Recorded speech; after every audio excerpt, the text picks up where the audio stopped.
Hi, my name is Joshua Davis. I am a performing songwriter and touring musician. Over the course of my career, my music has taken me to all sorts of interesting places. About a year and a half ago, I found myself in Jerusalem. I had arrived earlier that day in Tel Aviv, and I was jet-lagged and exhausted, and got into a van. I was going to meet some people in a little hostel in the Shuk, the Arab market, in the old city of Jerusalem. And so we drive up, and I get out, and I'm making my way to the Muslim quarter, the old city. And for those of you that haven't been to the old city of Jerusalem, I'm looking down at my feet as I'm walking, and there's these ancient stones, these old, century-old stones that have been worn away by years and years of foot traffic from all over the world. And I'm walking down the steps, slippery steps, and through this gate, the Damascus Gate, one of the gates of the old city, heavy, ancient stone. It's been there for years and years. And I'm walking to the Shuk, the Arab market, and I walk in there, and it's just full of people. It's teeming with people. And it's all these corridors and hallways inside the old city. And there's these alcoves, people selling their goods, people brushing past me, rubbing shoulders, and I'm walking through there, and you can kind of feel all the weight of all these cultures. There's tapestries over on this side. I'm walking by, and there's beautiful gold and silver jewelry, and there's neon signs, like hip-hop music coming out of this one, and there's like stuffed SpongeBob hanging from the ceiling over here, and it's this clash of past and present. And I'm walking along, and I'm feeling the weight of all this, and I'm kind of having a hard time breathing as I'm walking along. And all the smells and the sounds and the sights, and there's Jews that are walking past me to go to the wall to pray, and there's Muslims going to the farthest mosque, and there's Christians following the steps of Christ. And all these cultures condensed into this tiny little space has got me kind of panicking, and I'm looking for the door to this hostel. I'm looking for the door somewhere in there, and so I'm walking along, and I find the door, and my breath is coming in shorter and shorter, and I can't catch it. And I open up the door, and there's a stairway going up. And so I run up the stairs. I got to get out of that fray, and there's a door at the top, and I open up the stairs, and I walk out onto this balcony, and it's looking out over the old city of Jerusalem. And there's the Dome of the Rock, and I'm still having a hard time breathing. And then the call to prayer comes on from in front of me, and then the call to prayer comes on from behind me and around all sides, and it's coming in at me in different pitches and different tempos, and the sound is so dissonant and so haunting and so beautiful that it just wraps around me and it hits me. And finally, I can take a breath. And that's what music has done to me all my life. It's hit me like that in a really visceral way, in a real way. And I feel that energy, all that anxious energy, transformed into curious energy. I want to get back down in there into that fray. That's why I love music so much. So when 2 months earlier I get a call, I'm home, I get a call from Chris Treater from an organization called On the Ground. And he says, Josh, we want you to be involved in this event. And we want you to, it's going to be a trip. We want you to bring some of Michigan and your songs and stories with us and document the trip, document your experience, come back, make an album based on the trip. And then we'll fund the album. Half the proceeds will go back to the organization. I thought it was a great model. I was getting really excited.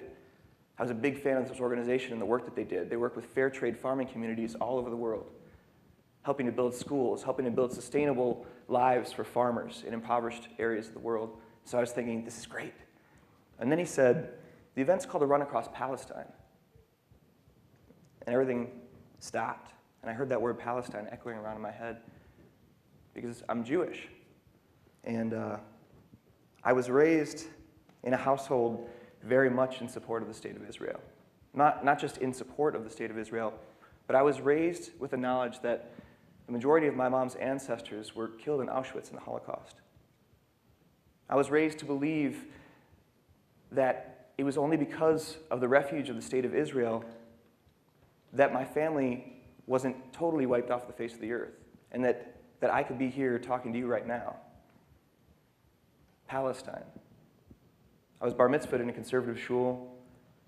I was raised to believe that many of Israel's neighbors, and especially those people that were living in Gaza and the West Bank, hated the Jews and also wanted to see us wiped off the face of the planet.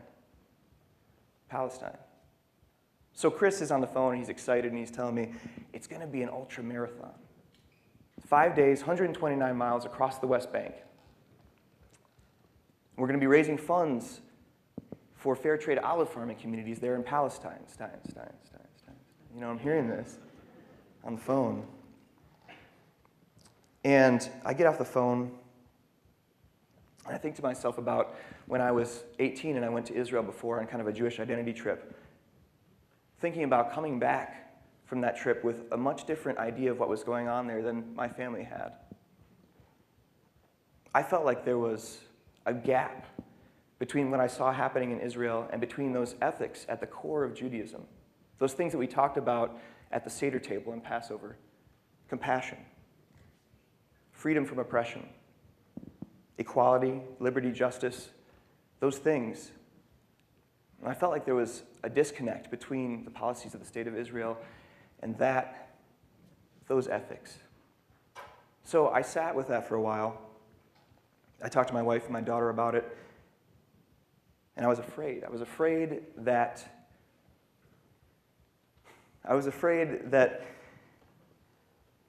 I wouldn't be safe as a Jew among Palestinians.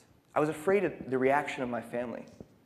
And I was terrified about documenting an experience like that and having it out there for all the world. What was I going to say? What kind of stand was I going to take?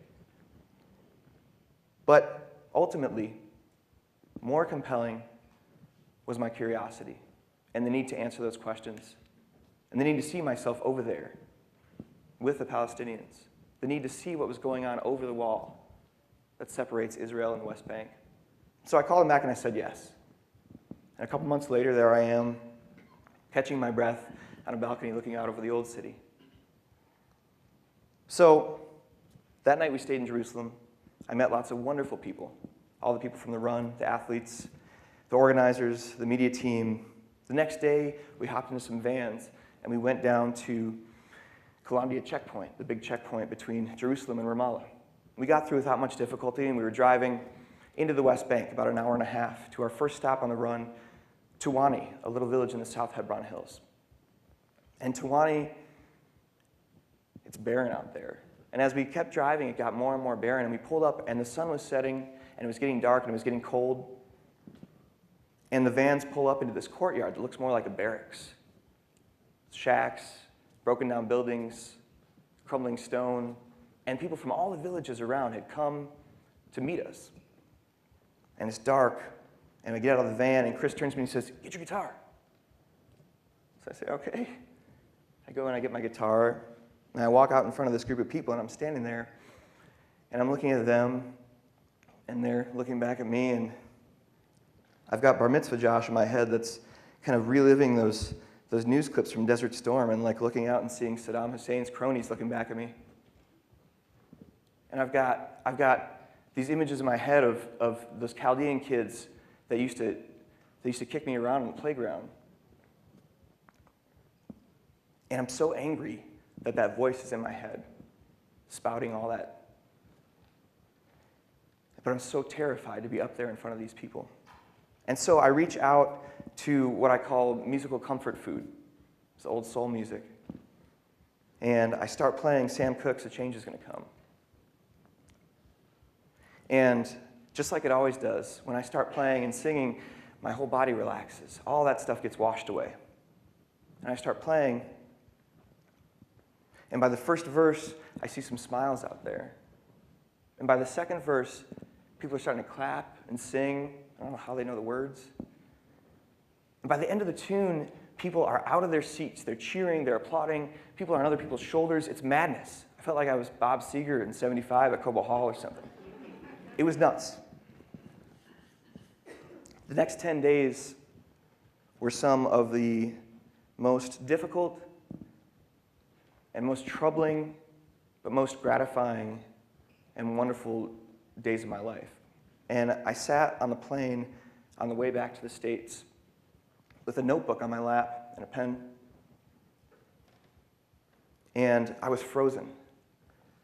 I was torn up inside by all the things that I saw, all the shame that I felt, all the oppression that I saw, but also invigorated by all the hope and the compassion on both sides of the wall.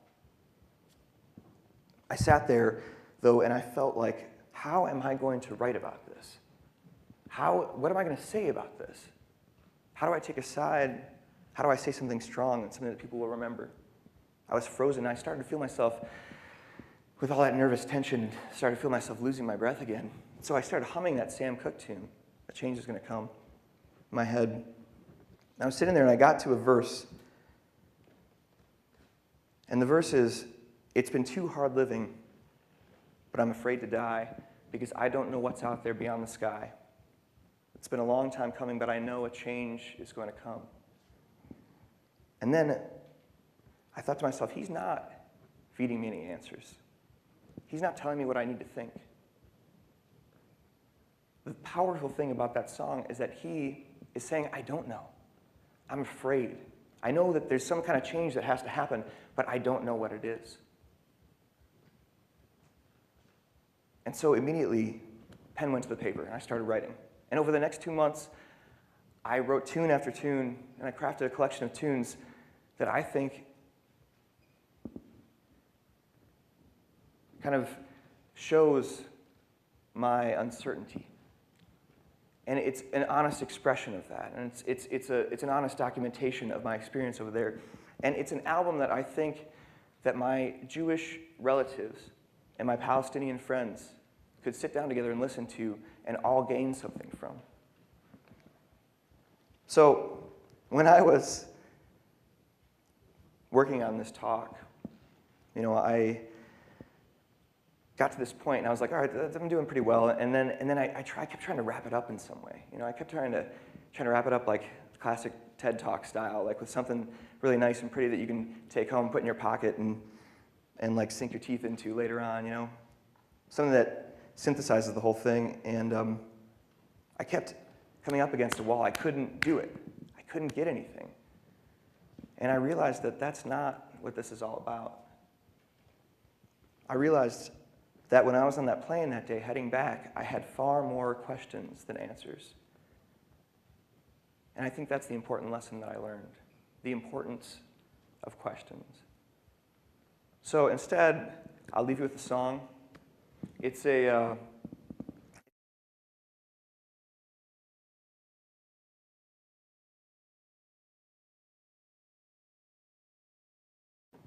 it says, it's in Hebrew. It's a song called Oseh Shalom. And it's a prayer for peace. And it says, "May the one who makes peace in the heavens make peace upon all the earth." And I'll send it out to my friends on both sides of the wall.